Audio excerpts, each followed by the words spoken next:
Lintik lang o walang ganti, yan nga ang naging motto ng F2 Logistics Cargo Movers coming into the game sapagkat gumanti sila sa Next-Led Chameleons na sister team ng Akari na tumalo sa kanila on their debut game. Pero bago natin pag-usapan ang lahat ng yan, please consider subscribing to my channel and hit the notification bell to be notified whenever I post a new video. Matapos nga matalo ng veteran team na F2 Logistics Cargo Movers against Akari Power Chargers na di hamak na mas bago kesa sa kanila noong October 17, 2023, Tuesday, na talaga namang very unusual para sa F2 na matalo sa opening game. As a result of their heartbreaking loss, right after the game, naglabas nga ng Facebook post itong team captain ng F2 na si Abby Maranio at sinabi niya dito na that was an intense PVL opening match for us but we still have a long way to go in this conference. Thankful lang ako for an injury-free game yesterday and genuinely sa efforts ng teammates ko and coaching staffs. Babawi ang mga Barbie, bantay ra mo diha. Tila may pagbabanta sa context ng post ni Chang Abby lalo na't ang next nilang nakalaban ay ang sister team na Akari Power Chargers na Next-Led Chameleons. Pareho nakapagpahinga ng 1 week ang dalawang teams na to bago sumabak sa laban.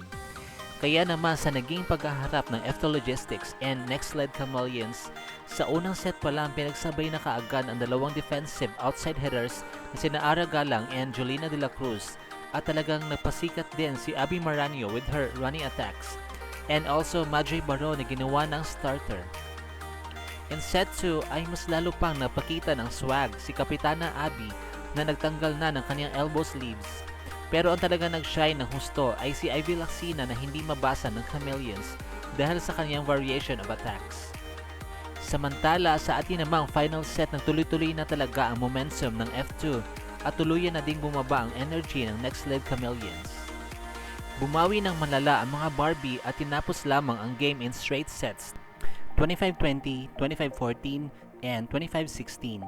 And for the second time around, naging top scorer na naman si Ivy Laxina aka Ibiang na nakapagtala ng 19 points with 15 attacks and 4 blocks.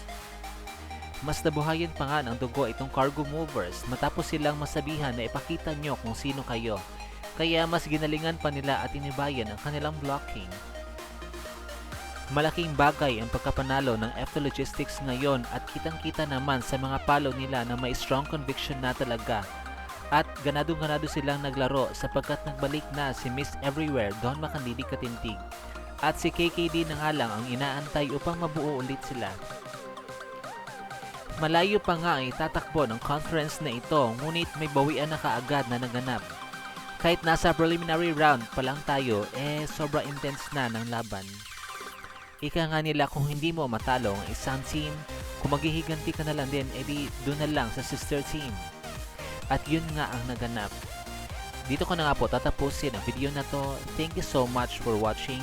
Huwag niyo po kalimutan mag-subscribe sa aking channel to be in the know about the latest snippets with regards to Premier Volleyball League. Bye!